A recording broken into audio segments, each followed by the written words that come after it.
모든 게 하는 남 얘기죠. 안 물어봐도 알려주는 남 얘기 아날람 203회 방송 2부 시작하겠습니다.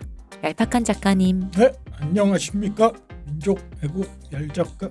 안돼. 아이고, 저기 지금 방금 이 대표님이 저한테 펌프 넣어가지고. 기다려봐요. 이동규 대표님. 안녕하십니까. 안녕하세요. 쇼우십니다. 뭐야? 이제 얘기해봐요. 자기 왜 담백하게? 나는 항상 담백했어요. 나한테 펌프 넣어서 저기 운동권처럼 해보라고. 아니 본인이 무슨 설정으로 그쵸. 매번 설정을 바꾸겠다며. 컨셉을 본인이 하고 싶어갖고 대표님이 팁을 준 거지. 운동권은 아니야. 운동권 해봐요. 다른 걸. 할 게 없다고 하니까. 근데 운동권도 제가 올해 저기 그 어린 시절에 관찰해봤을 때 두 가지 모드가 있어요. 뭐요? 시즌 모드랑 아니죠. 그런 게 있어? 그러니까 여러분들 지령을 받는 자와 지령을 하는 자. 행하는 자와 받는 자. 야, 요 기준점. 운동권 때려잡던 형사님들 할 소린데 이거. 대표님은 뭐였어요? 지령을 내리시는 분은 내가 실제로 용안을 본 적이 없고 원래 한미한 존재라. 딴따라가 뭘 알겠어. 지령을 받는 애를 옆에서 보고 있는. 야, 저기서 기타나 쳐봐 이런 건가? 이게 예대 쪽에는 지령을 내리는 자가 존재하지 않아요. 거의. 있어도 극소수고 대부분 지령을 내리는 자들은 운동권 안. 제가 한번 고민을 해보니까 네. 운동권 중에 누가 잘 됐나 지금까지 잘 되신 분들 있잖아요. 정치나. 정확하게 학벌로 나눠져요. 그럼요. 운동권 내 학벌 되게 중요한 것 같아요. 지도부가 돼서 그쵸. 지령을 내리려면 좀 일단 S대에 가야. 좋은 학교에 좋은 어떤 학과. 역시 그러니까 문과가 취직하는 방법은 역시 적을 만들어서 그렇죠. 운동을 하는 수밖에 없나? 그렇죠. 운동 열심히 하고. 역시 그런 방법밖에 없나? 문과는 그런 식인가? 그렇죠. 역시 그거 말고 그게 없어지니까 이렇게 문과가. 왼손 체조나 열심히 합시다 모두. 네. 사람들을 일찌감치 빨리 조직화하고 그 조직의 정점에 서고. 그러고 보니 그런 거 자체가 아예 애초에 글러먹었던 딴따라들은 우리과 애들 봐도 그러네요. 옛날에 현장에서 날르던이 뭡니까? 그러니까 날리던 날로 먹던인지 날리던인지 이름을 날리던 전투력으로. 그러니까 이 지령을 내리는 자 말고 현장 지휘관 쪽에 가까운 뭐 그런 분들. 행동대장? 예를 들어 폭력배? 철거반? 뭐 이런 거. 하여튼 그런 분들이 이제 저기 지방 쪽에 이제 학생회장이나 이런 분들 얘기가 전설처럼 많이 돌았는데. 그렇죠. 사수대라고 흔히 말하는. 사수대. 네. 저도 들어는 봤습니다. 하여튼 네. 그런 쪽 분들은 생각보다 귀가 이렇게 잘 풀리지는 않는 것 같고 보통은 이제 지령을 내리는 저 서울대라든지. 제가 그래서 얘기한 지령을 내리는 사람과 받는 사람은 애티튜드가 좀 다르죠. 저는 갑자기 전에 들었던 재미있는 얘기가 생각나요. 저보다 나이가 좀 있으신 분이고 전에 제가 운동권에서 물어봤다던 분 중에 한 분인데 그분이 기타를 좋아하셔. 기타를 치고 싶어서 동아리를 이제 예전에 노래패도 거의 다 운동권이었지 않나요? 근데 어디든. 그렇죠. 그래서 그죠. 기타를 치고 싶어서 기타 동아리가 없었고 노래패에 들어갔대요. 교회를 갈 수도 있는데 어떻게 거길 갔을까? 학교 동아리를 가려고 하다 보니까 그래서 들어갔더니 신입생인데 들어갔더니 노래를 부르러 들어간 거예요. 근데 나는 노래하려고 들어간 게 아니라 난 기타 치려고 들어간 건데 무조건 부르라 그러더래요. 선배들이. 근데 그분이 어릴 때부터 들으면 아시겠지만 락 좋아하고 그런 것만 해서 그러니까 부를 수 있는 노래는 아는 노래가 없는 거야. 그래서 거기서 한오백년을 불렀다는 거야. 그래서 그걸 듣더니 모두가 뻥칠 거 아니에요? 그러니 야 1학년 중에 뭐라 그래야 돼요? 또라이? 아니 걔들 통솔하는 뭐 그런 거 있잖아요. 그건 네가 하라고 그냥. 제가 왜요? 그랬더니 아니 그냥 넣은 거 같다고. 그랬다는. 새내기 대표가 됐구나. 뭐 그런 식으로 그랬다고. 그 옛날에 우리 학교 다닐 때 등록금 투쟁 뭐 이런 거 막 하잖아요. 네. 이렇게 했었는데 예대 사람들이 우르르 다 나와서 이렇게 하는데 그때 당시 운동권도 좀 이렇게 친근한 이미지로 변하자 이런 느낌이 있어서 운동가요 맨날 부르면 좀 그렇잖아요. 학과에 한 명씩 이렇게 나와서 노래 불러라. 그래서 이렇게 나온 캔디. 그런 짓을 시키고 이미 얘기를 끝까지 듣지 않았는데도 이미 이 얘기가 엉망진창이야 지금. 그래서 캔디 부르겠다. 운동권 잠깐 이렇게 움찔하더니 캔디 노래 좋죠. 여기서 말한 건 H.O.T 캔디. 그쵸? 아니죠. 그러면? 외로워도 슬퍼도 이게 진짜? 이게 운동권 감성이었던 거예요. 운동권은 그걸로 이해하고. 그치. 그러니까. 말한 사람은 H.O.T 캔디로 생각을 한 거죠. 그랬을 거야. 근데 나왔던 분이 이제 우리 연기. 그래서 거기서 한 번도 나 너를 그분이 시작을 H.O.T 캔디를 딱 시작하자마자 저기 다수 운동권들 시작을 외로워 요 엇박자가 기억이 나네요. 학교 다닐 때.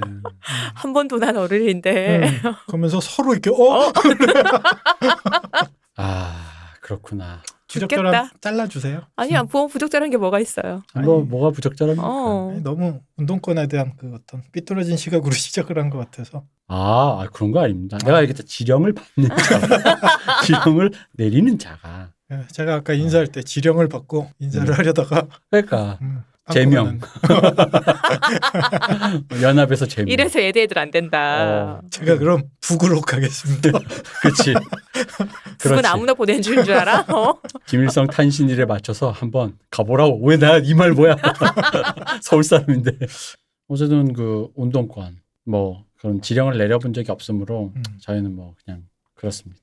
따라하기도 힘든 게 저는 별로 연이 없어서 가끔 우리 나이 때 보면 대부분 물어보면 대학교 때 다 자기들 시위했고 운동권이라고 그러잖아요. 네. 저는 그런 얘기 절대 안 합니다. 저는 아니었습니다. 일단 참 슬펐던 게 제가 슬픈 흑역사를 얘기해 주자면 남자애들을 앞에 세우죠. 어쨌든 끌려가 봤어요. 제가. 이 여자들 뒤쪽에 놓고 남자를 딱 하는데 저를 본 우리 학생회장 저를 보자마자 뒤로 가라. 앞에 서 있지 마라. 다친다.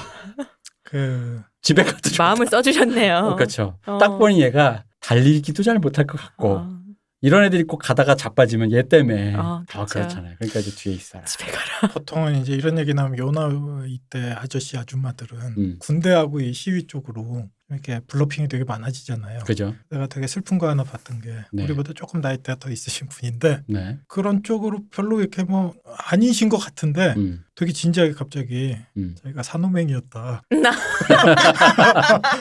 뜬금없이. 네, 그분 저도 알죠. 그분 전혀 관계없어 보이는 분인데. 그 고백을 들으면서 제가 뭐라고요? 이렇게. 그 산호맹이요? 많이 쓰셨는데. 그래서 블러핑 이런 것도 MSG가 심하네. 조심해야 된다. 그 대표님이나 저는 학교 다닐 때는 이제 그런 분 용안을 뵐 정도로 그런 쪽에 별 관여가 없었는데 오늘 살다 보니까 TV 뉴스를 봤는데 청와대에 계시대. 그래서 용안을 보고 그때 깜짝 놀랐네. 저런 분들이 저분이었구나. 저렇게 생기셨구나. 그러니까. 이제서 뵙네요. 되게 그렇구나. 잘생겼어. 잘생기셨죠. 네. 그 말 잘생겼어라는 말 듣자마자 저는 그냥 그분 용안을 주변 사람들도 보고 역시 잘생겼었네. 약간 역시 인물이 되네라고 했는데 보자마자 그 대사가 생각나요. 그 옛날 황석영 소설에 오래된 정원 그 영화됐을 때 그 수배된 운동권을 숨겨주는 역할로 염정아 씨가 나왔는데 굳이 자기랑 있다가 떠나는 걸 보면서 돈도 줘, 몸도 줘. 그런데도 그런 뉘앙스 대사를 한탄을 하시면서 쳤던 게 갑자기 생각이 나시면서. 그리고 나중에 보면 이제 잘 돼서 뉴스 나오고. 하여튼 유명하신 분들 많죠. 지금 지시를 내리신 유시민 작가님도 지시를 내리시는 쪽이었죠. 지시 내렸다가 거기 딸려가서 시대 명문을 쓴 거 아닙니까? 직접 때리진 않았잖아요. 지시했죠. 이게 다 그걸 굳이 밝힌 이유는 내가 그쪽이었다. 받는 자가 아니다. 직접 한 사람은 아니다라는 걸 밝히기 위해서. 그거 되게 중요해요. 근데 우리도 그러잖아. 감독 해보내라. 감독 지망생 연출부까지 했던 사람들을 만나잖아요. 지금 작품 활동 안 해도 그 얘기가 스웩이 달라요. 내가 남한테 이래라 저래라 했던 사람이다라는 거야. 나는 누구 감독님 밑에서 그걸 이래라 저래라를 봤던 사람이다라는 건 다른지. 어쨌든 지금은 옛날에는 운동권이나 이런 쪽 하는데도 학벌이 되게 중요했으나 지금은 그렇지 않다. 지금 무슨 소리 하는 거야? 아니, 지금은 아날란 마르크스 방송만 들어도 어느 정도 이제 인정해 줄 수 있다. 학벌이 떨어지는데 아날란 마르크스 방송을 달달 외워서 가면 네가 못 배운 콤플렉스로 그런 공부는 제대로 정식 공부를 안 하고 팟캐스트로 주워들은 얘기를 하고 있구나라고 하겠지. 그거 어디서 들으셨는데요? 어디서 공부하셨는데요? 아이고 어디서 들으셨어요? 어떻게든 내 이 방송 포장 좀 해주려고 그랬더니요. 저는 제 주제를 잘 압니다. 필요 없어. 우리 방송의 주제도 잘 알고 있고 그럼요. 여기서 말하는 주제 파악을 잘하고 있다. 어쨌든 왕좌의 게임도 재밌게 들으시고 마르크스 방송도 앞으로 여러분들 열심히 달달 외워서. 나도 못 외우겠는데 청취자들 보고 외우라고 그러면 어떡해. 외우는 게 아니지. 열심히 듣고 이제 이해하고 같이 들어봅시다. 최대한 이해하기 위해서 노력해봅시다. 근데 잠깐만 내가 지금 생각을 해보니까 우리가 운동권 혐오적인 시선으로 말했다는 것처럼 들으실까 봐 또 그런 것 같아. 그냥 저희는 운동권과 잘못됐어 진짜.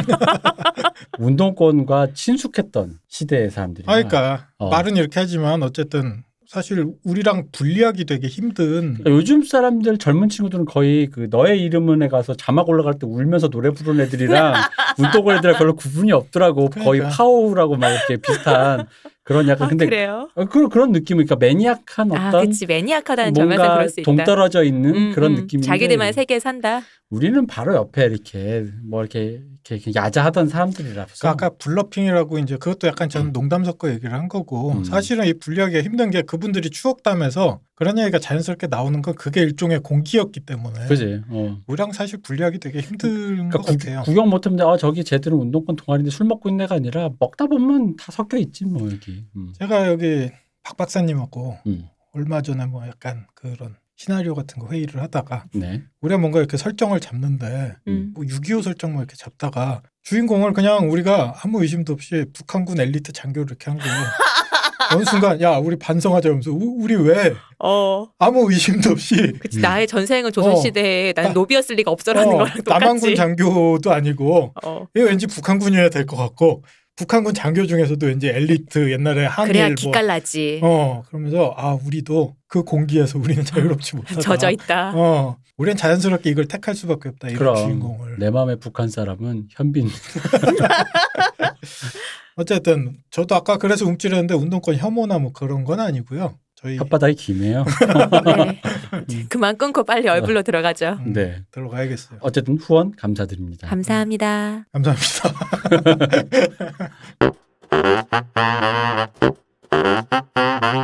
네, 지난 시간에 초록성 가스가 초록 몸을 하고 들판을 뛰어다니는 얘기를 했잖아요. 그렇죠. 네, 다음 얘기 또 해주세요. 그리고 가드너 집안의 이제 시조가 가스 가드너 1세라고까지 말씀을 드렸죠. 자, 그러면 이 가드너 집안 한번 봅시다. 가드너 집안이 살았던 본성이 하이가든이에요. 초록성 가스가 심었다고 하는 참나무로 만든 참나무석을 왕자로 썼다고 해요. 참나무석? 네. 수치예요? 참나무 수지사고. 그냥 의자라는 뜻의 석인 거죠. 그렇죠. 왜냐면 좌석할 때 참나무 돌 같잖아. 나무가 돌이야? 그러니까. 이게 각 지방마다 또 그 고유의 권한을 상징하는 왕좌들, 그쵸. 옥좌들이 다 있었잖아요. 해석좌도 있었고, 해석좌도 있었고, 저번에 드리프트 머커의 유목좌도 있었고, 여기는 직접 참나무, 우리 가스가 키웠다고 하는 참나무로 만들어진 의자. 참나무 좌가 통으로 깎은 거겠네요. 나무 그 자체죠. 참나무 석, 뭐 참나무 좌라고 불러도 되고 이거를 이제 왕자로 삼았는데 왕이었죠 그때는 이 지역에. 근데 과거 도른인하고 전쟁을 하다가 그 하이가든까지 이제 침략을 당한 적이 있어요. 도른인들이 거기까지 쳐들어와서 참나무석이 그때 불타버려서 지금은 그걸 아예 없어졌다고요. 불타서. 그리고 이제 좀 무시무시한 얘기지만 이 가드너 사람들 이 사람들도 지금 다 불타고 없어요. 언제 불탔을까? 불태우는 거 항상 그분이죠. 용을 타고 오신. 대표님 그렇게 말고 예전에 했던 거 있잖아요. 혓바닥 막 내밀면서 했던 그 발음으로 해줘.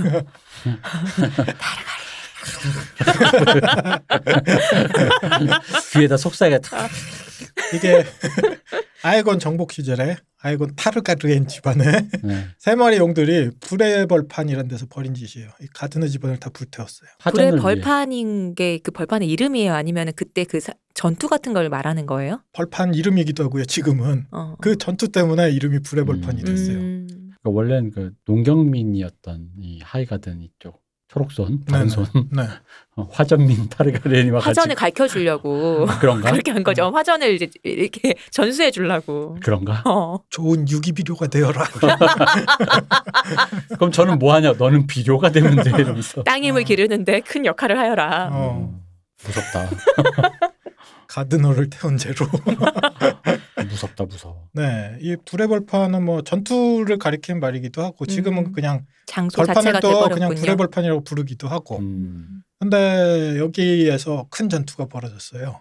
아이건 정복에 대항해서 리치의 가드너, 그다음에 웨스터랜드의 라니스터가 5만 5천의 병력을 집결시킨 후에 블랙워터강 남쪽에 있는 이 평원에서 아이곤에 맞서서 선제 공격을 감행했어요.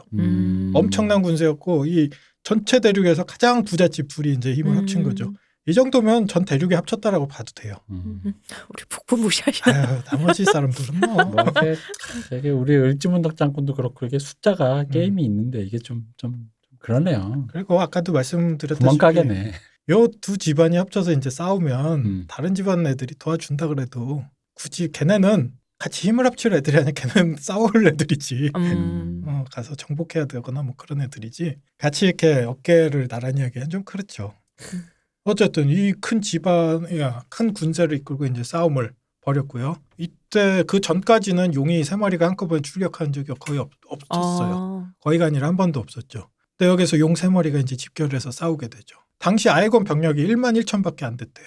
5분의 1이네요. 그렇죠. 5만 5천 대 1만 2천. 아 근데 우리 그 저번에 제이미 놀라는 거에서 느꼈지만 용 한 마리의 파괴력이라는 게 그치. 이게 제이미의 진짜 그 가상의 그 CG를 보면서 하는 연기인데도 불구하고 정말 원폭을 눈앞에서 본 그런 느낌의 뭐 그 눈빛으로. 그렇죠. 이게 뭐 근래 전쟁으로 보자면 원폭으로 인한 이제 일본의 패망하고도 비유할 수 있을 것 같고 비극적인 일이지만 6.25 때 네. 처음으로 우리가 이제 전차를 봤잖아요. 그죠. 전차가 밀려 내려올 때 그 느낌이랄까. 그래서 용이 이제 그런 역할을 했었죠. 그런데 용 한 마리가 거의 일당 100을 넘는데 네. 거기에 나머지 병력도 한 10,000명 있으면 네. 이건 뭐 실제로 이 전투의 양상을 대충 이렇게 보면은 1만 1천 병력은 그다지 역할이 크지 않았던 것 같아요. 용이 다 했지 뭐. 용이 다 하고 나머지 잔당들을 이제 그러니까. 쭉 처리하는데 1만 1천이 갔던 거죠. 그리고 이런 식의 백병전은 기세도 되게 중요한데 네. 용이 와서 왜 전의를 상실하게 그치. 하잖아요. 네. 그잖아요, 사실. 그렇죠. 저는 그 생각이 들더라고. 옛날에 그 얘기 중에서 그 독도와 울릉도 옛날 우상국 시절에 네. 그때 사자라는 것을 알고는 있었는데 실제 사자를 본 적은 없을 거 아니에요. 섬 사람들이니까. 그래서 사자인 것처럼 나무로 만들어서 이제 왜 그 내륙의 사람들이 정벌을 하러 갈 때 네. 그걸 보여줬는데 그게 진짜인 줄 알고 너무 무서워서 그걸로 그냥 이렇게 포기를 항복을 했다 뭐 이런 얘기 있잖아요. 섬 사람들 너무 제가 하는 게 아니고요. 그런 얘기가 있었다고요. 제가 보기에 그 섬 사람들도 이미 이건 이길 수 없는 전쟁이다라는 걸 알고 있고. 근데 이게 우상국 시절이면 언제 얘기해? 그렇죠. 굉장히 예전이잖아요. 그러다 보니까 약간 그 느낌인 거예요. 항복을 할 때 명분이 필요한 거지. 그래서 나무를 뭘 깎아오면 그치, 서로 이게 교섭을 미리 한 거지. 무서워. 어머 이렇게. 아니야 그게 더 혐오스럽잖아. 왜냐면은 그냥 당당하게 항복하면 되는데 우리가 무지해서 바보 같아서 깜짝 놀랐네 하고 항복하려고 했다는 거 알고 그랬다면 더 심한데. 네, 그러니까 용을 보고 놀랐을 때의 마음이 뭐 그런 느낌 아니었을까라는 생각이 들더라고요.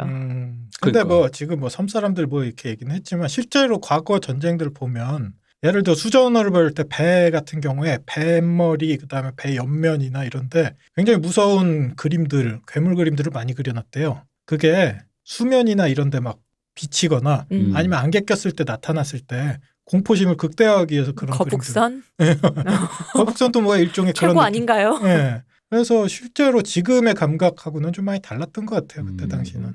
그때는 뭐 방패 같은 것도 일부러 되게 무서운 그림 그리고 그다음에 지금 생각하면 갑옷이나 이런 거가 화려하면 표적이 되기 되게 쉽잖아요. 네. 근데 그때 뭐 그런 것들을 즐겨 입었던 거 보면은 그런 종류의 심리전들도 상당히 중요했던 것 같아요. 왜냐면 그 영화 라스트 사무라이에 보면 그 사무라이 갑옷을 그 엄청나게 화려하고 그 약간 무섭기까지 한 걸 본 탐 크루즈가 처음 그 목격했을 때 그 공포심에 약간 떨잖아요. 뭐 그런 느낌이었겠죠.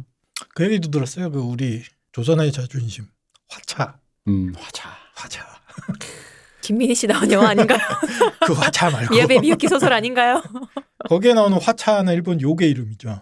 수레바퀴 모양의 요괴고 우리나라의 그 화차, 문종 화차 뭐 이런 거는 화살 여러 개가 이제 그 화약으로 발사가 된 상태에서 그 땅에 박힌 상태에서도 폭발하기도 하고. 우리는 신기전. 네. 그렇죠.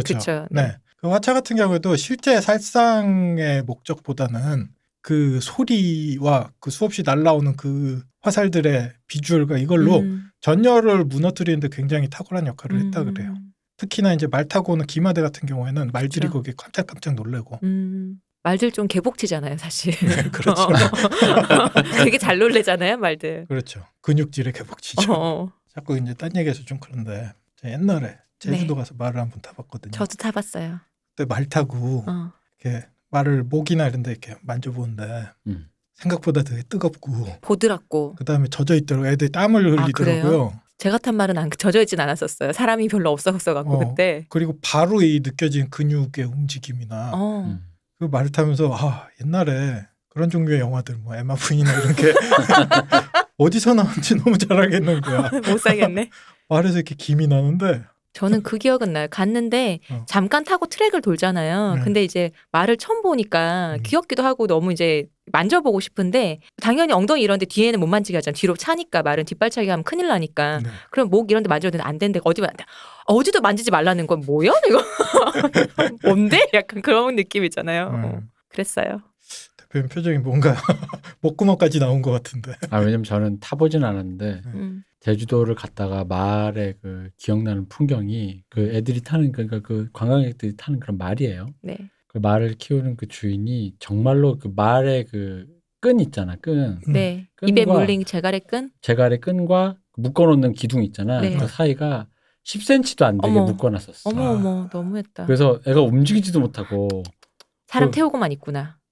태우고 사진 찍히고 그런 거. 그렇죠. 그러다 이제 태우면 좀 풀어줘서 하겠지만 사람들 잘 안 타니까 그냥 그러고 멀쩡히 붙었는데 그 풍경이 생각나니까 뭔가 이렇게 약간 신기했다 이런 기분보다 기분 나쁨 있잖아. 기분 나쁜 풍경이 좀 있어가지고 저는 되게 역하구나라는 그런 생각이 했었거든요.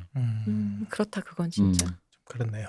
어쨌든 지금 병력을 55,000을 이제 마련했다라고 했는데 지금 얘기한 말도 엄청나게 많이 마련을 했고 이 아까 했던 가드너 집안이나 이런 주요 집안에 사람들은 다 말 타고 나서 기사로 세웠었죠. 리치 지방은 또 기사 문화로 되게 유명하거든요. 말도 엄청나게 많이 동원했다고 해요. 우리 장미의 기사 생각해 보면 그렇게 나온 전투가 벌어진 아까 불의 벌판 이 땅이 거기가 이제 리치 지역에 포함되어 있어요. 평야. 거기가 애초에 밀이나 이런 게 되게 많이 자라는 땅이었다라고 해요. 거기에서 이제 싸움을 시작했는데 그 리치 지방이 자기 땅이다 보니까 아무래도 주인으로 저것도 좀 있고 하니까 병력 수도 33,000으로 저기 서부보다 더 많았다고 해요. 그래서 가드너 가문의 메른 9세가 중앙군을 맡았어요. 메른 9세? 네, 메른 9세. 그래서 일가의 모든 남자들과 함께 선봉해서 용감하게 돌격을 이끌었어요. 그리고 아에고는 3남매의 용, 3마리가 이제 각각 검은 공포, 발레리온. 여기는 발레리온 확실합니까? 네. 발라리온 아니고 발리리온도 아니고 발레리온입니까? 네, 발레리온 맞을 겁니다. 그다음 바가르.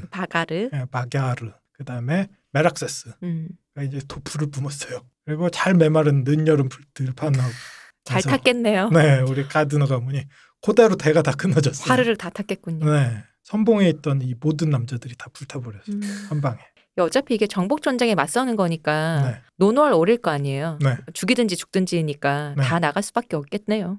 이걸 이제 다행이라고 얘기해야 될지 아까 얘기했던 서부의 병력은 중앙군이고 뭐 그게 아니었기 때문에 남아 있었고 요거를 이제 겪고 나서 바로 항복을 합니다. 자, 샘플 잘 봤습니다. 네. 바로 계약하시죠. 이런 거. 이 라니스터 이놈들 역시 비열한 이. 여러분들도 이제 결과는 아시겠지만 가드너 가문은 이름을 들어본 적 없지만 라니스터는 아주 유력 가문으로 남았잖아요. 그렇게 이제 가드너 집은 대가 그냥 한 방에 끊어졌고요. 명을 길게 살려면 그렇게 살아야 되나 봐. 일단 눈치를 잘 보고. 저번 시간에도 얘기했지만 이런 식으로 이제 대가 끊긴 가문이 가드너 가문도 있고 저번에 얘기했던 강철군도 이제 활. 그쵸. 네, 거기도 이제 대가 끊겼고 이날 한나절 만에 이제 4,000명이 불타 죽었고 1만여 명이 화상을 입었고 그다음에 불길세를 받은 벌어진 전투 이제 그 아까 불을 뿜고 나서 그 다음에 벌어진 전투 1만 1천이 거기에서 또 1,000명이 죽었다 그래요.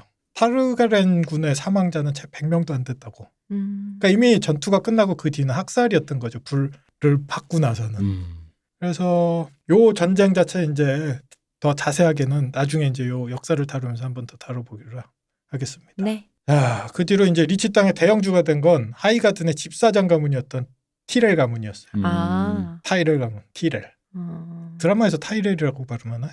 티렐이라고 해도 그러니까 영어 발음이 약간 애매해요. 그죠? 발라리아처럼 티렐인지 타이렐인지 약간 애매하게 발음해요. 왜 귀가 있어도 못 듣는 거야? 내 말이 그 말이요. 못 듣겠어. 그러니까 이게 네바다에서는 발음 그렇게 굴리지를 않아요. 하지만 우리는 티렐 가문이라고 하는 것으로. 네. 티렐 가문. 네. 이 발음이 항상 내가 이제 주의하게. 왜냐하면 그 우리 자막에서도요. 서세이도 서세이라고 나왔다가 세르세이라고 나왔다가 그런 식으로 자꾸 바뀌잖아요. 제이미도 뭐 자이메라 그랬다가 제이미라 그랬다가. 티렐 가문으로 하는 것으로. 그러니까 네. 우리말이 아니라서 내가 어떻게 그 자주성을 가지고 얘기할 수가 없어요. 네. 우리는 그냥 티렐 가문으로 다시 한번 하는 것으로. 네. 그래서 대형주가 된 게 하이가든의 집사장 가문이었던 티렐 가문이었어요. 뭐 자기도 이렇게 자연스럽게 올라갔다. 버틀러였다. 그렇죠. 버틀러였죠. 그리고 아까 불태웠던 타르가렌 왕의 비료는 만들었으니까 앞으로 농사는 그래 니네가 해라 집사장 했으니까 그런 식으로 이제 거기 올라갔던 거죠. 그럼 말 그대로 다른 인분이네요. 그렇죠. 가루분이네요. 네. 이렇게 올라갔던 집안이 강철군도하고 거의 비슷한 역사가 이제 반복이 됐던 거죠. 그때도 이제 우리 그레이조이 집안이 그렇네요. 다 점지해준 집안이. 그렇죠. 사실은 정복 이후에 말 그대로 정보광이 찍어준 집안이 되는 거죠. 이제 이런 집안들이 또 자기 과거는 이랬다라고 되게 포장을 많이 하고 우린 최초인 때부터 이러고 저러고 뭐 이런 얘기들을. 그래서 아까 학사들이 되게 이제 걸러듣는 거 뻥치시네. 걸러듣고. 그러네. 이거를 듣고 나니까 네. 그렇게 되는 거죠. 뭐 우리 최초에 하면 그냥 그 저기 아이곤한테 알랑방 굽기도 안 죽고 운 좋게 살아남아 알랑방 굽긴 집안 아니냐. 그리고 예를 들어 가드너 집안이 어떻게 다행히 살아남아서 항복을 하고 그래 그 정보광 아이곤이 그래 니네 계속해라라고 했다면 그 집안에 그래도 족보나 뭐 이런 것도 남아있고 유물도 남아있고 그래서 우리가 초록순 가드너랑 뭐 이러고 저러고 하는데 그 집안 건 싹 다 지금 날아가고 그 밑에 일하던 집안에서 아니 지금 뭐 증거는 없지만 내가 어쨌든 옛날에 들은 거나 뭐 이런 거 그러면 우리 집안도 그쪽이랑 피가 이렇게 이어져 있고 이렇게 얘기를 하다 보면 학사들 입장에서는 이거 몇 번을 건너뛰는 거야 뭐 이런 생각이 좀 들기는 하는 거죠. 그렇죠. 네. 천황은 한 조백제인이. 백제인이죠. 만세일통. 토지에서 보면 우리 최참팔댁 어르신 죽고 난 뒤에 네. 조준구라고 들어와요. 되게 얄미운 사람. 그렇죠. 네. 조준구가 들어와서 집안을 들어먹는 거하고 비슷한 느낌으로. 이게 어릴 때 기억이 안 나는 제 느낌에 이게 드라마에서만 그런 썼던 건 소설에도 원래 그런 느낌이 있는 거예요. 조준구가 서희를 보는 느낌이 클리게인이 산사 보는 기분이에요. 리틀 버드 약간 이런 기분이 드라마에서 그랬었던 건가? 아이고. 제가 기억이 약간 헷갈려서 원래 없는데 윤색돼서 그런 건지 모르는데 그런 기분이 있었어요. 너무 얄미웠어요 어쨌든. 그리고 서희한테도 엄청나게 못되게 굴었고. 근데 서희가 나중에 그 꼬장꼬장해질 때 보면 서희도 꽤 얄밉지 않나요? 서희는 독하죠. 그래서 서희의 그 유명한 대사가 그때 있었어요. 그때 전 국민이 이걸 한 번씩 따라해봤는데. 조선의 국모다. 그거예요. 내일은 내일 생에 뜬다? 찢어 죽일 거야. 말려 죽일 거야. 이거를 서희가. 네. 이게 조준구가 너무 밉게 구니까 복수하겠다. 그런 얘기를 했었거든요. 조준구는 사실은 친척집이었어요. 뭐 도박으로 이제 돈을 다 날린 친척집이라고는 하지만 동등한 집안이지만 여기서 나오는 이제 티레 가문은 집사장이었죠. 그 밑에서. 그 연세대 김철 교수님이 쓰셨던 작은 소논문 비슷한 글에 보면은 토지를 이렇게 약간 비판적으로 독해하시면서 토지에서 주인공 빼고 악역은 한 사람이 계속 매트릭스적으로 이게 바꿔서 나타나는 것 같다고. 분신술로 나오는 느낌으로. 되게 좀 납작하다 이거지. 그러니까 한 사람의 캐릭터가 계속 직업과 그것만 바꿔서 나타나는 것처럼 보인다라고 이렇게. 이게 전통적으로 지금까지 작가들은 혼자 쓰잖아요. 여러 명 같이 안 쓰니까. 드라마 같은 경우에 여러 명이 같이 공동 작업을 하는데 네. 혼자 쓰는 작품은 그 어떤 천재라고 해도 사실은 한계가 있을 수밖에 없어요. 이런 식으로. 앞으로 이제 AI들이 뭐 이런 문학 작품도 쓰고 할 거잖아요. 그렇죠. 그렇겠죠. 네, AI는 결코 이런 납작한 캐릭터를 만들지 않겠죠. 저는 AI는 인간이 한 것을 답습하고 납작한 캐릭터도 만들 겁니다. 인공지능이 나중에 이제 정말 훌륭해지면 그 옛날 저희 들었던 말이 왜 사람 더하기 지구와 사람 빼기 지구 그러니까 흔히 말하는 효율성의 문제에서 사람을 놓고 이제 견줄 때 그때 이제 만약에 아니다 싶으면 터미네이터 같은 일이 벌어진다라고 가정을 하는 건데 저는 그래서 그런 생각이 드는 거예요. AI가 집필을 하고 있어. 미감적으로 훌륭해 내가 보기에. 근데 제작자가 지금 시청률이 높으니까 질질 끌어달래요. 그러면 터미네이터 같은 일이 벌어지지 않겠냐는 거지. 사람을 죽여야겠다. 역시 인간은 안 되겠다. 미적인 관리 차원에서 이렇게 끝내는 게 맞는데 이번 회에 갑자기 저 인간이라는 것이 인간이라는 것이 시청률이 높다고 6주만 연장을 해달라면서 어른의 사정으로 PPL을 넣으면서 주인공이 폐 공장에서 죽는데 죽을 때 옆에 빨간 젤리가 떨어져 있게 해달라. 인간을 죽여야겠다. 그러니까 터미네이터 이렇게 생각하면은 기계가 너무 나빠가지고 인간을 정복하는 것처럼 보이지만 또 그렇게 생각하면은 리즈너블하다. 인간이 죽을 만하다라는 생각이 또 드는 거죠. 내가 어디서 얼핏 들었는데 요새 이제 드디어 슬슬 AI가 인간을 설득하기 시작하고 있다며요. 그런 글들을 이렇게 작성한 우리는 결코 너희를 멸망시키지 않을 거야. 우리가 만들어진 목적이나 존재하는 목적은 너희를 위해서고 너희의 미래나 그걸 위해서 우리는 충분히 희생할 만한 존재다를 우리한테 되게 계속 설득을. 그러니까 제가 방금 드리는 게 그들이 그렇게 인간의 집사 집안이었다. 그렇죠. 완벽했어. 완벽했습니다. 그때는 그렇게 얘기했었다. 근데 그잖아요. 그러니까 연장을 하라는 것도 인간이고 그 AI가 없던 시절에 미학적으로 이게 맞다라고 우겼던 작가나 예술가도 인간인데 과연 AI는 어떤 인간의 그 어떤 그런 거를 편을 들어줄 것인가라는 거지. 이거는 또 박 박사님하고 얘기했는데 우리가 생각하는 AI라는 건 그냥 고도의 컴퓨터가 아니라 소위 엄청난 인간을 넘어선 초지능, 초지성의 그렇게 생각을 하잖아요. 네, 존재를 우리가 상정하고 있잖아요. 네. 근데 우리가 얘기했던 게 커다란 문명 또는 뭐 국가에선 지금 AI 열심히 다 개발 중이니까 만약에 동시에 서로 체제가 다른 미국의 AI와 중국의 AI가 동시에 존재하게 되었을 때 두 존재는 서로 어떻게 할 것인가. 저도 그런 얘기 들었는데 AI를 사람들이 굉장히 막연히 두려워하잖아요. 인간을 넘어선 초지능적인 어떤 존재로 보잖아요. 사실상 우리가 상상하기엔 신밖에는 없죠. 그렇게 사람들이 AI를 생각을 하고 그것 때문에 어떤 두려움을 갖는데 사실상 AI라는 것이 인간이 만들어낸 어떤 것인데 것임으로 해서 AI가 답습하는 게 결국 인간이라는 거죠. 그래서 우리가 생각하는 것만큼 뭐 나중에 어떻게 될지 모르겠지만 빠른 시일 내에 그런 존재가 되진 않을 것이다라고 하시는 분들도 있더라고요. 그게 더 절망적으로 느껴지기도 하고. 그러니까 AI가 쓴 드라마에서 주인공이 장렬한 죽음 옆에 놓여진 빨간 젤리를 보고 싶지 않아. 그러니까 뭐 내가 낳은 거 내 아들인 거 나랑 똑같이 닮은 거 어쩔 수 없어 내가 낳았으니까라는 것처럼 인간이 만든 것이 인간을 답습하는 게 이상한 게 아닌 거죠. 그렇게 생각해 보면 우리 대표님이 지금 상정했던 게 딱 그 기분이거든. 저희도 뭐 시나리오 같은 거 열심히 써요. 네. 번호 주는데 뻘소리 하는 애들이 있어요. 그러면 죽여버리고 싶거든요. 그냥 죽었으면 내가 할 수 있으면 죽였으면 좋겠는데 우리 못하잖아요. 그럼요. AI도 그 정도의 제한이 있지 않을까? 아니 뭐 그럴까봐 아시모프 형이 이것저것 이렇게 설정을 해놨는데 그래도 제 생각에는 결국 그러니까 이 말이 설득력 있었던 거죠. 이거 옛날에 정재승 박사가 했던 말인가 한데 약간 인간 더하기 지구랑 인간 빼기 지구에서 뭐가 효용성이 있느냐를 판단할 수밖에 없다 이거지. 인간이 과연 거기에서 인간 더하기 지구가 좀 더 낫다라고 될 정도의 존재가 되어야 되는데 인간 빼기 지구가 된다면 그럼 이제 어딘가에 버튼이 눌려지지도 않을까? 혹시 그런 생각을 상정할 수 있다라고. 아니 인간 기준인데 지구에서 왜 인간을 빼? 인간에서 지구를 빼야지. 대표님은 계속 그렇게 말씀을 하고 계셨어요. 근데 지구가 기준이고 지구에서 인간을 빼냐 더하냐로 가야죠. 그렇죠. 그러니까 왜냐하면 우리 그때 얘기했잖아요. 뭐 공해로 뭐 지구가 아파요. 그쵸, 네. 뭐 북극곰이 죽어가요. 인간만 없으면 된다고. 아니 그게 아니라 멸종된 생물이 그렇게 될 수 있는 거지 뭐. 그러다가 인간이 멸종되면 또 멸종되는 거. 지구는 그쵸? 아프지 않아요. 그냥 그런 거지. 그러니까 이거 어느 영화에 나온 대사인데 힘들다 북극곰 뭐 죽어간다. 인간 입장에 야 형도 힘들어. 우리도 죽겠어. 그렇지. 남의 사정 봐줄 때가 아니지. 베를린에서 한석규 씨가 한 대사 같네요. 내는 아니잖아. 이게 그 대사. 영화가 저거였어요. 우리 송강호 씨가 조직폭력 밴드 마치 회사원처럼 나오고 우아한 세계? 우아한 세계에서 그 배우님 있잖아요. 네. 누구요? 자기 보스, 자기 위에 있었던 그 보스 그분이 이름이 생각 안 나. 하여튼 가서 뭐 이렇게 힘들고 저쩌고 했을 때 야, 또 힘들어. 북극곰이 찾아와서 뭐 얘기하면. 네. 약간 집사장 집안이었던 티레 가문이 하이가든을 차지했어요. AI 얘기하다 뭐 이상한 데로 왔어. AI가 이렇게 될 거라는 얘기지. 그걸 하신 거죠. 네.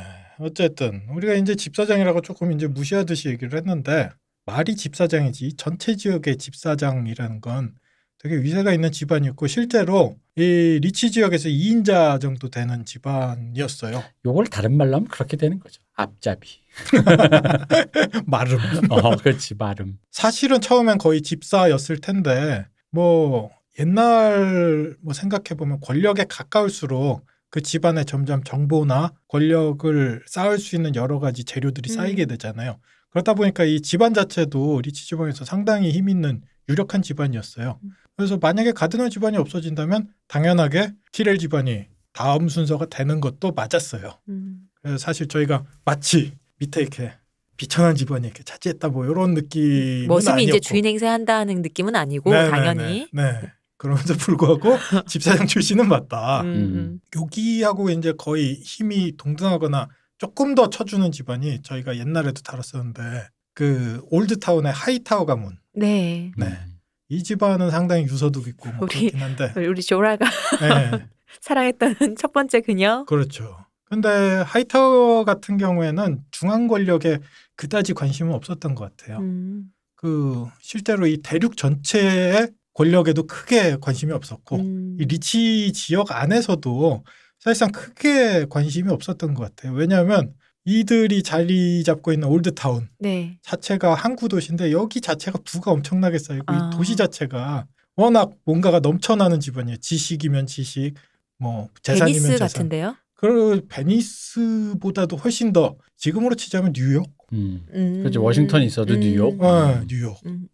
그래서 지금조차도 킹스랜딩하고 맞먹을 수 있는 도시가 여기 정도밖에 없어요. 그러니까 이 도시만 지배하면 사실은 큰 욕심이 없었던 것 같아요. 하이타워 가문은. 근데 티렐 가문은 아무래도 자기 그런 기반을 가지고 있는 게 아니라 아까 얘기했던 하이가든이라는 성에서 집사를 하고 있었기 때문에 그때그때 이렇게 눈치를 보면서 처신을 하면서 계속 끊임없이 권력을 이렇게 키워나갔던 것 같아요. 한미한 집안이라. 그렇죠. 힘없으면 무시하니까 그렇죠. 힘을 길러야죠. 네, 그렇게 커나간 거지. 이제 권력이란 게 사실은 뭐 그런 속성이 있잖아요. 큰 권력자 옆에 붙어 있으면 권력이 자연스럽게 생기잖아요. 그죠. 같이 밥도 먹고 사우나도 가고. 그럼. 네. 그러면 이제 권력이 키워지는 거죠. 그러다 코로나도 같이 걸리고. 그래서 일단은 컸던 집안이다. 티렐 집안은. 여기까지 비유하면 좀 그런가? 감옥에 가신 이제 최순실 그분도. 근데 우리 할머니 네. 약간 그런 이미지잖아요. 약간 뒤에서 이렇게 권력자 옆에서 이렇게 샥 이렇게. 네, 낫도 드세요. 뭐 이런. 아니 그 왜 그러니까 그 박근혜 그 녹음본에서 네. 그 방금 말씀하신 네. 그거 먹으라고 이렇게 하잖아요. 네. 왕좌 게임에 할머니도 서세한테 그런 식으로 말했을 것 같은 거예요. 올레나님. 올레나님도 그거 먹어 낫도 드세요. 드세요. 빨리. 어쨌든 중앙에서 그렇게 노력하던 우리 티렐 가문이 지금 하이가든을 물려받았고 네. 리치 지역을 다 차지하고 있다. 근데 지금도 여러분들 들으면서 아시겠지만 이렇게 유석 있고 양반의 고장인 리치에서 네. 지배자가 지금의 지배자라는 사람들이 뭐 옛날에 2인자고 뭐 그걸 떠나서 지금의 역사를 들으면 약간 찜찜한 느낌이 있잖아요. 찜찜하지 바로 그냥 네. 뭐 마름이야 머슴이야 머슴한 2인자 그러니까 머슴 왕. 그런데 지금은 자기들이 주인 행세를 하고 있단 말이야. 그치. 리치 사는 사람들 마음이 어떻겠어요? 비틀리치. 약간 그렇단 말이에요. 그래서 실제로 이 소설 드라마에서는 그게 잘 표현은 안 된 것 같은데 소설 안에서 권력 자체가 지금 그렇게 탄탄하지가 않아요. 티렐 집안이. 약간은 불안해서 아직까지도 권력을 위해서 되게 고군분투해야 되는 어떤 그런 위치에 있어요. 아에곤 때 물려받은 거면 사실 몇 대 안 됐잖아요. 그렇죠. 그러니까 아직은 노력할 때네요. 네. 이 사실상 뭐 어떻게 보면 꽤 된 건데도 불구하고 그러니까 예를 들어 다른 집안 같은 경우에 강철군도로 이제 얘기를 해보죠. 강철군도의 그레이조이 가문 같은 경우에는 지금 뭐 크게 의심 없이 확고하게 권력을 잡고 있어요. 근데 리치 집안 같은 경우에 아직까지 좀 불안한 부분이 있는 게 확실히 돈이 많고 집안이 많고 사람이 많이 모이는 지역이면 그렇게 한 번에 권력을 이렇게 장악하기는 쉽지가 않은 거죠.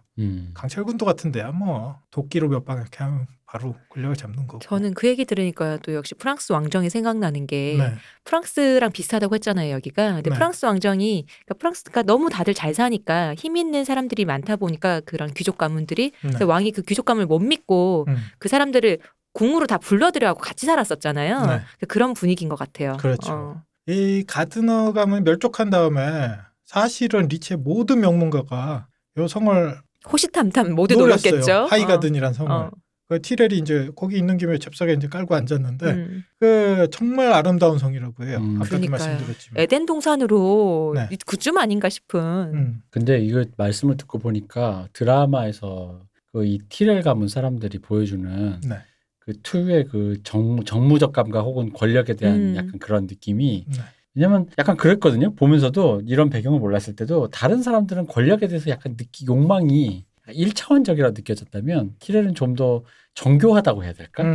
그런 느낌이 있었단 말이지. 옛날부터 권력을 차곡차곡 쌓아왔던 어떤 그 본능이 남아 있는 거겠죠. 그래서 다짜고짜 뭐 내 거야 이런 느낌이 아니라 내 거가 아니어도 될 수는 있지만 하면 뭔가 이렇게 애매하면서 그건 흔히 말하는 진짜 되게 좀 고도의 정치수를 좀 갖고 있다라는 느낌이 좀 있었는데 이 배경을 듣고 또 지금도 그게 그렇게 멀지 않은 상황이라고 보면은 원래 그 집안이 그런 속성을 연마하고 또 계속 물려주고 그랬어야만 하는 또 그런 포지션을 갖고 있어야만 되는 그런 느낌이 있네요. 또 한편으로 드라마에서도 보면 끊임없이 우리 그 서부와 함께 두 집안이 뭔가 관계를 계속 펼치고 있잖아요. 그죠. 밑으로 뭔가를 깔고 있잖아요. 아까 이제 하이타워 가문 얘기한 것처럼 크게 아쉬운 거 없는 유서 깊은 집안 사실은 그렇게까지 노력하지 않는 경우가 되게 많잖아요. 그러니까 다른 애들은 스타크나 이런 것도 네. 그냥 그렇게 뭐 이렇게 아버지가 가주가 죽었으니까 네. 열받는다 뭐 이런 건데 여기는 그 올레나 할머니라든가 네. 라니스터의 그 타윈이라든가 이거 보면은 그런 술수, 정치적인 고도의 정치적 계산 네. 그런 그 다른 집에 비해서 그런 게 굉장히 강해. 그래서 이제 제가 말씀드리고 싶은 거는 그게 역사, 가문의 역사 안에 숨어 있기도 하고 또 한편으로 이 가문이 이 리치 지방 안에서 아직까지 불안정하다라는 걸 반증하는 얘기일 수도 있을 것 같아요. 저는 그렇다 보니까 계속 끊임없이 뭔가 관계를 펼쳐야 되고 중앙 권력이랑 계속 어떤 관계를 유지해야 되고. 그래서 드라마에서 나왔던 그 마저리의 끊임없는 왕비가 되고 싶다는 그 욕망이 있잖아요. 네. 여기 이 남자랑 했다 저 남자랑 했다 그런 그 욕망이 이해가 가요. 그러니까요. 지금 이렇게 얄 작가님 얘기를 듣고 나니까 네. 왜 좀 왕비가 되고 싶은 건 알겠는데 좋지 좋은데 네. 쟤 좀 심한데라는 느낌 좀 있잖아요. 드라마 보면은. 그렇죠. 근데 그 욕망이 이제는 좀 이해가 가요. 올레나도 이해돼요. 왜냐면 올레나 솔직히 말하면 이 맥락 모르면은 아니 그래야 저쪽 처갓집인데 그 처갓집 양반 어른이 와가지고 굳이 와가지고 이러쿵저러쿵 뭘 자꾸 이러쿵저러쿵 뭐 입을 대잖아요. 그게 사실 왜 저렇게까지. 그래서 그리고 아직까지는 권력의 기반을 좀 쌓아나가야 되는 집안인 거고. 내 손녀딸을 보아하니 얘는 왕비의 제목도 확실하고 얘는 모든 게 다 갖춰지는 거죠. 집안이 돈만 있다 되는 것도 아니고 얘가 욕망만 있다 되는 게 아닌데 그건 다 모든 게 다 맞아떨어졌잖아요. 그런데 얘를 왕비를 시켜야겠는데 근데 왕비를 쭉 시키려니까 조풀이 안 되겠어가 되는 그런 거 있잖아요. 그렇죠. 할머니가 그렇게까지 움직이는 게 이해가 가요. 그리고 이렇게 움직여야 되는 이유 중에 하나가 이 할머니는 정확하게 아는 거죠. 우리 집안, 티렐 집안 시집 왔으면 이제 그 집안이니까 우리 티렐 집안이 아직까지 겉으로만 그럴듯하지 허장성세다 분명히. 아직까지는 실질적인 힘이 저기 광산놈들이나 이런 놈들보다 우리는 약할 수 있다라는 어떤 그 판단이 분명히 현실적 판단이 있는 것 같아요. 그 아들들이 다들 좀 시원찮으니까. 그러니까. 그렇죠. 나라도 나서서 그러니까. 어떻게 해봐야지. 그래도 왕비라도 하나 나오면. 그러니까요. 저쪽 우리 고향집에서 그 주변 것들이 이제 입을 방정맞게 놀리지는 않겠지. 뭐 만약에 그 이 올레나 할머니의 아들 마저리의 아버지 이 사람이 그 타윈 같은 스타일의 사람이었으면 올레나 할머니가 그럴 일이 없지. 우리 아들이 알아서 막 착착착착 할 텐데. 근데 아들들이 다들 뭐 시원찮으니까 안 되겠다. 되겠죠 그게. 이렇게 어렵게 찰지한 하이 같은 성. 이게 필적할 만한 성이라면 아름다움으로요. 크기는 뭐 하레널도 있고 뭐 하지만. 베일의 2열이 정도라고 해요. 베일의 2열이도 엄청 아름답다. 대리석. 그렇죠. 하얀 성이 산꼭대기에 이렇게 매달리는. 파스에서 공수해 가서. 그지. 크기가 그렇게 크지도 않은데. 되게 불편해 또. 엘리베이터라고 말을 하지만 바구니 같은 데 매달려서 그러니까 사람 올라가야 손으로 되고. 하는 건데. 사람 죽일 때 이렇게 밀어. 아름답다고는 하지만 거기는 배경 자체가 워낙 쩌는 거고. 알프스 이런 데 뭘 갖다 놔도 우리 있잖아요. 그냥 대강 찍어도 다 엽서 사진이랬어요. 네. 이 하이가드는 그냥 건물 자체가 말 그대로 동화에 나오는 화려한 성이라고 해요. 아까 디즈니 성 얘기하셨잖아요. 그렇죠, 어제. 네. 기후는 항상 온화하고 하늘은 맑고. 너무 부러워 이런 거 정말. 이 안에 하이가든이잖아요. 성 이름인데 가든이야. 꽃과 과일이 가득하대요. 이거 에덴 동산 아니에요 정말? 그렇죠. 그리고 뭐 자연환경만 이런 게 아니라 아까 문화 얘기도 했잖아요. 워낙에 부유함이 넘치다 보니까 전 대륙의 가수, 음악가, 시인, 음유시인들 항상 궁전에 다 몰려와서 바드들이 이 식객들한테도 되게 너그러운 거예요. 이 사람들을 충분히 먹여주고 지원해주는 게 또 이 집안 하이가든의 주인이 자기의 품격을 드러내는 어떤 원래 먹고 살만하면 그런 거잖아요. 그렇죠. 저랑 얄 작가 같은 사람들이 가야 될 곳이 여기였군요. 그렇죠. 왜냐면 계속 쭉 우리 몇 회에 걸쳐 얘기를 했지만 딴따라들이 살만한 곳이 안 나왔는데 드디어 나왔네. 갑자기 시기어로서 생각나고요. 그만에 참았던 거 생각났고요. 다만 이제 우리가 거기에 갔을 땐 지금처럼 소위 얘기하는 불쾌한 류의 얘기들은 더 이상 우리는 할 수 없겠죠. 광대가 되면 돼요. 광대로서도 약간 위험한 지점도 많이 위험하지. 지령을 내리는 사람이 되고 싶다. 아니 오늘만 해도 앞에 오프닝 봐봐. 우리가 이렇게 변명은 했지만 하이가든 자제 중에 한 분이 운동권이었어 봐. 우리 어떻게 됐겠어. 그래서 내가 얘기했지. 아니라고. 그거 아니라고. 아까 대표님도 얘기했잖아요. 혓바닥이 길다고. 짧게 얘기하겠습니다. 아니다. 그리고 이런 중세에서는 그 짧게 우리가 얘기하겠습니다가 아니라 그쪽에서 우리 혀를 짧게 만들어줘요. 진정성 어떻게 가위나 증명하지? 칼로. 하여튼 이 아름다운 성에는 항상 노랫소리가 끊이지가 않는 곳이라고 알려져 있어요. 그래서 우리 아까 얘기했던 예술가, 예술 거지들한테 소위 돈을 미친 듯이 뿌리는 인심이 후한 곳이라고 해요. 이러한 부유함은 이 리치 땅, 아까도 얘기했듯이 이 땅의 기후와 평야에서 나오는 이 비옥함에서 나온다라고 해요. 리치는 웨스테로스 제1의 곡창지대입니다. 그냥 이 대륙 전체에 먹을 건 여기에서 나온다라고 생각하시면 돼요. 다른 데는 생산력이 지금까지 쭉 훑어와봤지만 생산력이라고 할 만한 데가 거의 없어요. 바위밖에 없는데 거기서 뭘 생산해. 그나마 저 북쪽, 서북 쪽에 거긴 광산이라도 있는 거고. 조금 목비하는 거죠. 그렇죠. 모든 것, 이 기후, 지형, 토양 모든 것이 이제 농사지으라고 신이 직접 만들어준 듯한 데예요, 여기가. 뛰어다니면서 씨를 뿌리는 거죠. 그렇죠. 전설의 초록색 가스가.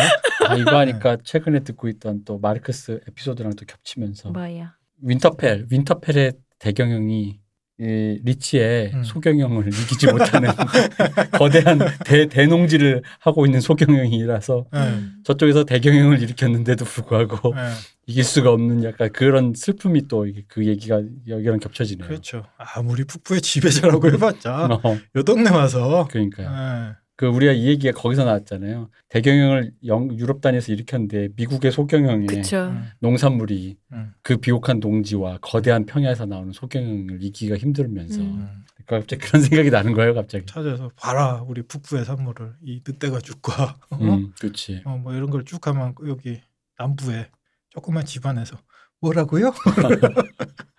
저기 밥이나 좀 드시고 얘기하시죠. 사람이 털을 입어요? 털을 몸에 걸쳐요? 영주님이 삐쩍 마르셨네. 이렇게 농작물이 풍부하다 보니까 칠왕국에서 웨스터랜드 다음으로 여기가 제일 잘 살아요. 아무래도 그래도 역시 금 나오는 데가 짱이구나. 그렇죠. 아무래도 이제 경제가 어느 정도는 발달한 대륙이다 보니까 단순히 먹을 걸로만 부자가 되긴 힘들고 이 금이 최고의 부자의 원천이 되는 거죠. 하지만 비상시가 와보십시오. 실제로 그런 현상들이 몇 번 일어나요. 이렇게 그 전쟁이나 재난 시기가 오면은 서부의 금보다 남부의 식량이 더 큰 힘을 발휘할 때가 되게 많아요. 당연히 그렇죠. 그렇죠. 그래서 이순신 장군이 남쪽을 틀어주고 선조와 왕이 되려고 같은 이씨인데 실제로 이제 아니요, 진짜 선조가 그런 느낌으로 생각을 했었대요. 선조는 그럼 위협을 느꼈겠지. 얘가 남쪽에서 틀어지고 이거 뭐 하는 거야라는 그런 생각을 했었대요. 실제로 당시에는 이제 수군 통제사 하면서 했던 일들 중에 하나가 둔전을 계속 끊임없이 돌리는 거였어요. 그러니까 국가에서 돈 보내주는 게 아니라 자급자족하는 먹을 거부터 여기서 키워서 그러니까 일종의 못 믿겠으니까 까놓고 우리가 독립정부다라고 하면 이거를 뭐 어떻게 통제하기 힘들 정도가 될 수도 있는 상황이다 보니까 선조의 그러한 종류의 의심도 리저너블할 수 있다. 그럼. 난 이순신이 그렇게 생각했을 거라 생각해요. 우리 이순신 장국에서는 나라를 지키기 위해서만 한 사람이지 어디. 그 자체가 잘못. 이시조선이 뭔데? 동성혁명 하자는. 그러니까 어차피 이렇게 해가지고 세운 나라잖아. 그러니까 그건 절대적인 가치 무슨 하느님의 나라도 아닌데 그때만은 이순신이 잘해서 덕수이 씨가 이시조선 또 세웠으면 또 뭐 그런 거예요. 누가 역성혁명 하재 동성혁명 하자니까. 그러니까 나중에 후대 만화가 또 궁 이런 거 그리면서 덕수이 씨가 이러면서 그런 만화 그렸을 거예요. 뭐 이시조선이 뭐 절대적인 것도 아니고 뭐. 과거 일제시대에 이제 만주 지역을 점령하게 된 게 관동군이잖아요. 일본은 관동군인데 관동군이 제어하기가 사실 힘들었대요. 일본 정부에서. 관동군은 애초에 태생부터 자기들이 천황에 직할 때라고 생각을 했고 자신들이 일본 정부한테 이래라 저래라 소리를 들을 필요가 없다라고 생각했대요. 천황 밑에 애들한테. 그렇죠. 천황에게 직접적으로 우리는 뭐 명령을 들을 뿐이지. 그리고 나중에 그냥 국가를 하나 세우잖아요. 만주국 괴뢰국을 세우잖아요. 어쨌든 그러한 종류의 일들이 왕왕 벌어질 수도 있는 거죠. 그렇죠. 그러니까 여기도 전쟁 때 약간 위기 상황 때 그 곡식 그 식량 자원을 특히 옛날이니까 틀어주기만 하면 사실 뭐 굶어 죽게 생겼는데 금이 뭔 소용이야. 드라마에서도 요 얘기들이 이제 좀 나오죠. 맞아요. 킹스 랜딩이 사람들이 굶어 죽을 때 우리 마저리 며느리 참한 며느리 마저리. 아니, 참하다기 보기에는 처음엔 참했어. 이글이글 불타는. 아니 처음부터 참하진 않았어요. 처음부터 눈에 이게 이글이글 불타는 그 느낌이 그 배우가 그 이글이글 불타는 그 느낌 때문에 거기서 진짜 눈도장이 탁 사람들로부터. 자 여기서 이제 참하다라고 하는 표현은 우리 엘리트 눈 또는 시청자의 눈으로 보지 말고 그때 당시 우리가 굶고 있는 킹스랜딩에 이게 장사미사야. 네. 그 저기 며느리라고 이제 왔는데 왕가 며느리라고 왔는데. 그 뒤로 마차가 쫙 있고 용안을 본 적이 없는데 이제 어떤 그런 형태와 풍문으로만 들었을 때 제가 얘기하고 있는 그 마차에 실린 음식을 나눠주는 거지. 막 뿌리고 오는 거예요 그걸. 그게 참한 며느리가 아니면 뭐겠어. 드라마에서 그 장면이나 그게 묘사가 됐는지는 제가 정확하게 기억 안 나는데 네. 그거는 기억나요. 조풀이랑 결혼식 할 때 네. 이제 그럼 음식이 어마어마하게 준비됐을 거 아니에요. 그걸 다 티레 가문에서 준비를 했는데 근데 이거를 온 사람들 하객들이 다 못 먹잖아요. 당연히 많이 남을 거 아니에요. 그 남은 거는 빈민에게 주겠다. 오늘 다 주기로 우리 결정을 했어요라고 하니까 사람 다 박수를 이제 받는 거죠. 마저리랑 조풀이가. 근데 뒤에서 이제 서르세이가 보고 있으면서 이를 가면서 뒤로 조용히 가서 버리라면서 그랬던 장면이 있거든요. 그리고 서세이가 그때 당시에 되게 시샘하는 장면들이 꽤 많이 나요. 왜냐하면 이 킹스랜딩의 모든 민심이 마저리한테 한순간에 쏠려버리거든요. 이때가 정확하게 이제 언제냐 말씀드리면 다서당의 전쟁 때죠. 이때 랜리 바라테온 편에선 리치 그때는 이제 그쵸? 킹스랜딩 편이 아니었어요. 킹스랜딩이 아니라 라니스터 편은 아니었죠. 네. 랜리 바라테온을 밀었던 편이었죠. 그러다 보니까 이 킹스랜딩에 들어오는 식량이 아예 중단됐던 때가 있었어요. 킹스랜딩 저번 시간에 이제 말씀드렸지만 식량을 생산할 수 있는 기지는 절대 못 돼요. 똥을 생산하는 데지 여기는. 그러다 보니까 순식간에 이 수도가 기아 상태에 빠져서 다 허우적대요. 그때 그러니까 로버트 바라테온이 죽고 난 후에 네. 누가 적통자냐라는 것을 놓고 이제 사분오열이 됐잖아요. 네. 그때 킹스랜딩에 조프리가 있고 네. 다들 나섰던 게 그 로버트 바라테온의 동생과 형이 스타니스 바라테온 쪽이 있고 또 동생이 랜리 바라테온 쪽이 있는데 네. 그 랜리 바라테온 쪽에 이 리치 가문은 붙었던 거죠. 그렇죠. 네. 그리고 그 이전부터 식량 생산량이 거의 제로에 가까운 킹스랜딩. 주변도 저번에 말씀드렸지만 이 주변부도 뭐 식량이라는 게 만들어질 수가 네. 없어요. 굳이 뭐 만든다면 그 바다에서 잡는 뭐 생선이나 생선 잘 잡힌다며. 그렇지 게장. 근데 게장은 밥도둑이잖아요. 게장만 있으면 안 되잖아요. 밥을 못 먹으니까. 밥은 리치에서 온단 말이에요. 탈수 현상. 그러니까 목마르단 말이에요. 짜고. 그런 데였는데 거기가 적이 되니까 식량이 순식간에 끊어지고 소설에서는 이게 잘 묘사가 되는데 정말 도시 전체가 그 많은 사람이 사는 도시 전체가 그냥 기아 상태에 순식간에 빠져버려요. 50만의 도시라고 했잖아요. 그렇죠. 네. 근데 상층부들은 이 백성들에 대해서 아무런 신경도 쓰지 않고 권력 투쟁에만 매달려 있고 네. 그래서 거의 개판이었어요. 이 도시가. 그래서 그 기아 상태를 한참 이렇게 거치다가 아까 얘기했듯이 갑자기 랜리가 죽고 난 후에 랜리가 사망하고 나서부터 라니스터 집안하고 티렐 집안하고 서로 협약을 맺으면서 식량이 이제 공급되게 되는 거죠. 그래서 아까 제가 이 시선으로 보라고 했던 게 그때 당시에 한참 굶고 있었던 우리가 킹스랜딩의 장사미사야. 그리고 며느리가 들어오는데 그 뒤에 마차에 과일이고 쌀이고 내가 지금까지 이렇게 쟁여놨던 간장게장을 이제 드디어 쓸 수 있는 거야. 하얀 쌀밥이 뒤에 그냥 오래 묵었겠네. 짜겠다. 잘 담그면 안 짜요. 이렇게 왕도를 오랫동안 먹여 살려온 것이 바로 이제 남부의 리치라는 거죠. 이게 킹스랜딩뿐만 아니라 웨스테로스 대륙 모든 곳에 이제 식량을 공급하는 데예요. 사실상 그 윈터 이즈 커밍 할 때도 그 식량을 이제 비축하게 되는데 이 대륙 전체가 왕가를 통해서 그 비축하는 식량이라는 게 다른 데는 비축이고 뭐고 없고 여기서 받아오는 거예요 전부 거의 뭐 여기에서 사오거나. 이제 비축을 해서 왕가에서 다른 지역으로 이렇게 뿌리는 역할을 이제 좀 하게 되는 거죠. 거의 뭐 팔모작 이렇게 하나? 그러게요.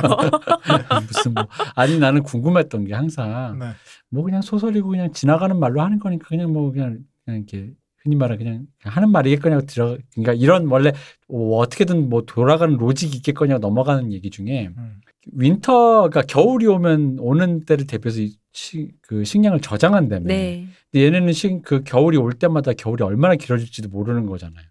그러다 보니까 아니 도대체 얼마나 길어질지도 모르는데 다짜고짜 저장도 할 수도 없고 그게 한계도 있을 거고. 그리고 만약에 생각보다 더 길어졌을 때 그러면 사람이 죽어나갈 텐데. 어떻게 이 인구가 유지가 되었을까? 막 이런 생각이 드는 거야, 아마. 이 모든 것들을 이제 해결하는 게 소위 얘기하는 잉여 생산물이잖아요. 네. 잉여 생산물이 워낙 많이 나오니까 리치에서 음. 다른 데는 뭐 잉여라는 게 있을 수도 없고 그래서 뭐 그걸 가지고 버티는 거죠. 그러니까 그게 참 가당키는 한 건가 싶은 거죠. 밑도 끝도 없이 길어지는 그 겨울을 겨울이 뭐 특히나 연 단위로 이렇게 뭐 몇 달이 아니라 연 단위로 늘어지는데 농사를 지을 수 없는 상황이 계속되는데 이게 뭐 그런 생각이 들면서 그래서 부가 그런 방식으로 쌓였던 것 같아요. 리치 같은 경우에 최대한 많이 쟁여놓겠죠. 겨울이 얼마 동안 길어질지 모르니까 쟁여놓고 생각보다 겨울이 일찍 끝나면은 나머지들은 다 그냥 재산이 되는 거죠. 그런 식으로 이렇게 재산이 불어났던 거 아닌가. 그리고 대충 묘사를 보면은 뭐 리치가 전국을 먹여 살린다라고는 했는데 사실상 리치랑 가까운 데가 이제 혜택을 많이 받게 되는 거고 주요가 이제 수도인 킹스랜딩 가깝기도 하고 거기가 이제 주요 저장 지역이 되는 거고 북부는 윈터펠 어떻게 해요? 북부는 어렵게 어떻게 또 모아서 그걸로 또 버티고 그랬던 것 같아요. 김장을 많이 하면 되지. 뭐 간장게장에 밥 먹어. 땅이 얼어서 파묻을 수도 없는데. 김장해가지고 그거랑 감자랑 고구마랑. 브랜드리 지은 걸 보면은 거기도 뭔가 파놓은 게 있을 거야. 잘 어떤 특수한 기술로 동치미 독처럼 이렇게. 거기 온돌로 막 저 온실도 만들고 그러니까. 하긴 맞아. 어쨌든 리치가 그래도 불구하고 이 북부에까지도 리치의 어떤 식량들이 영향을 미친다라고 해요. 이렇게 단순히 이제 식료품뿐만 아니라 식량의 원료뿐만 아니라 이것들을 이용한 가공품도 되게 유명하다라고 해요. 소세지? 가공품 소세지밖에 모르겠는데요. 가공품이라. 밀가루? 이 드라마에 보면은 그 사람들이 와인을 계속 마시잖아요. 네. 특히나 서세이 같은 경우에 와인 엄청 많이 마시잖아요. 네. 그게 마시는 와인이 중간중간에 아마 그런 대사가 나올 텐데 최고급 와인이라고. 네. 네. 이게 바로 이제 남부에서 나는 아버 와인이라고. 아버 와인? 네. 이게 어느 정도로 유명하면 대륙 안에서만 유명한 게 아니라 에소스 대륙, 요 협회를 건너서 에소스 대륙에서도 아버 와인 하면 무조건 알아준다라고 해요. 와인의 최고봉. 신의 물방울이군요. 신의 물방울에서 이제 셀렉된 거지. 그러니까 여기가 전형적으로 프랑스의 느낌인 것 같아요. 네. 서세이가 그렇게 마셔야 되고 데너리스도 에소스 대륙에서 독살당할 뻔한 적 있잖아요. 맨 처음에. 이 와인 한번 먹어봐라. 근데 와인 상인이 그렇게 꼬시는 게 이게 최고급 아버 와인이다. 그러면 내가 저쪽 출신이기도 하고 웨스테로스 출신이기도 하고 워낙 이름도 많이 들었던 아버 와인이니까 한 번은 먹어볼까 하고 입을 댈 뻔했었죠. 그때 그 상인이 네. 처음에 이제 와인을 파는 상인인데 네. 그 데너리스를 보고는 웨스테로스 사람이냐 나도 웨스테로스 사람이다 그러면서 그럼 이런 거 드릴 수 없다면서 더 좋은 거 드리겠다고 네네, 그러면서 최고급 와인 이거를 먹어야 된다. 근데 그거 자체가 꼬시는 술수였던 거죠. 이렇게 보면 이제 리치 지역에서 나온 농산품 그리고 식료품 가공품들이 그냥 요 대륙에서 알아주는 게 아니라 전 세계급의 어떤 최고급 품질을 가진다라는 걸 좀 알 수가 있는 거죠. 아까 얘기했듯이 이제 그런 식으로 식량이 자기들의 힘의 원천인 금보다도 힘을 더 발휘하는 걸 보고 서세이가 이제 이를 바득바득하게 되는 거죠. 예, 뭐 상황의 개판일수록 이제 금이나 돈보다 먹을 게 최고란 가르침을 우리가 여기서 받을 수가 있어요. 이게 이제 기후 변화하고 이제 세계 정세가 변화하고 코로나로 인해서 이제 교류도 이제 감소하고 할 텐데 이때야말로 우리가 이제 귀농해야 되는 최적기가 아닌가라는 생각도 이제 좀. 나도 못 키우겠는데 뭘 키우나요? 네? 이 나이에. 나도 못 키우겠는데. 농자 천하지대본 신토부리. 그러니까 먹을 거부터 챙겨야 된다. 누가 천하의 근본이 아니니까 내가 못 키우겠다고 나는. 이렇게 이제 먹을 게 리치에는 많다 보니까 동원할 수 있는 병사의 수도 전 지역 중에 제일 많다라고 해요. 이게 아까 가장 부자라고 하는 서부하고 좀 차이가 나는 게 병력 수는 여기가 제일 많이 모을 수 있어요. 왜냐하면 군량을 제일 많이 확보할 수 있으니까. 근데 군대의 질 자체는 돈이 많은 서부가 더 높다라고 해요. 어쨌든 거의 비등비등하게 서로 군사력을. 뭐 드라마 보면 약간 이 리치 지방에서 온 애들이 우리도 뭐 얘기하면서 말랑하네 뭐 우리 우리 북부에 비해서 그렇네 뭐 여름 아이들 뭐 이렇게 얘기를 했는데 사실 그렇게 볼 수가 없어요. 북부 해봤자 뭐 그냥 사람들이 거칠기나 하지 실제로 거대한 군대라고 할 수 있는 건 이쪽 리치 지방 그다음에 서부 지방 군대라고밖에 할 수가 없어요. 대략 한 10만 정도 군사를 모을 수 있다라고 해요. 엄청난 거죠. 네. 이 시대 기준으로 생각해 보면 10만이면은 여기에서만 군사를 모아서 잘하면 킹스랜딩도 바로 함락시킬 수 있는 거죠. 이게 싸울 수 있는 남자를 얘기하는 거잖아요. 그렇죠. 군사 당장 노인도 빼고 여자도 빼고 아이도 빼고인데 그럼 어마어마한 거죠. 네. 이거 이제 중세 기준으로 생각하면 엄청난 수고 10만 정도 군사를 모을 수 있다라고 해요. 리치는. 웨스터랜드 그러니까 서부를 네. 제외한 다른 웬만한 지역 동원 병력의 2배가 넘는 숫자예요. 이건. 그리고 육군만 이렇게 강력한 게 아니라 해군 또한 막강해요. 그렇죠. 바다도 많이 인접하고 있으니까. 그렇죠. 아까 얘기했듯이 서쪽의 해안들을 되게 넓게 차지를 네. 하고 있으니까요. 조금 전 이제 말씀드린 아버와인 있잖아요. 네. 최고급 와인 생산지. 네네. 아버와인이 나는 것이 바로 남쪽의 아버섬이라는 데예요. 거기 섬이에요. 여기가 이제 와인뿐만 아니라 조선수라고 해군 또한 최고급이라고 해요.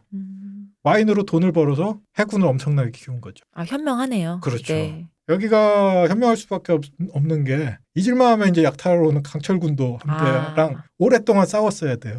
강철군도 입장에서도 내륙을 치는 것보단 섬을 치는 게 더 그렇죠. 쉽기도 하겠죠. 그리고 여기가 와인이 엄청나게 비싸다고 아까 최고급 와인이라 그랬잖아요. 그것만 털어가도. 요 섬만 털어가도 강철군도는 굉장히 그것만 민무역을 해도. 그렇죠.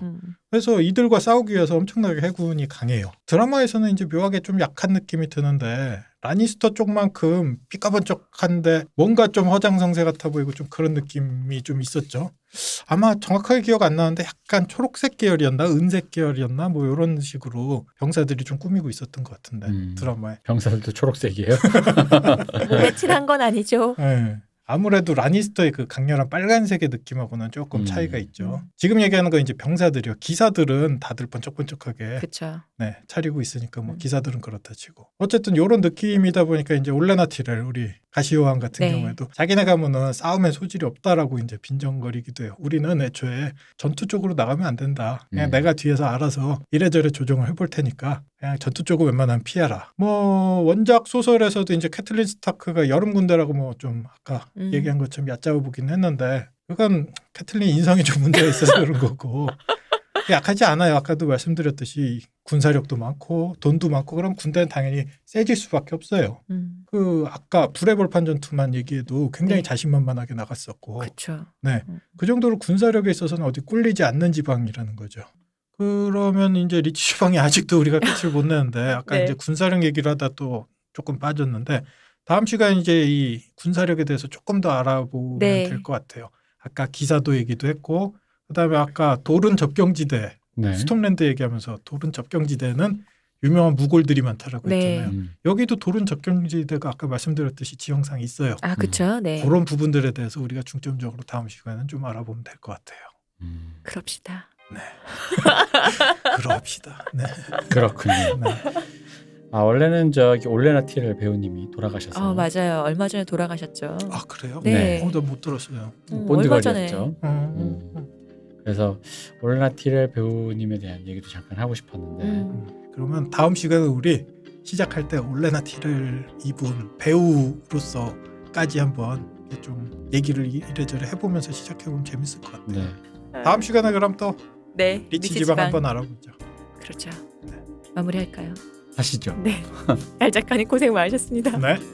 이 대표님 고생 많으셨어요. 수고하셨습니다. 감사합니다. 쉬우셨습니다. 네.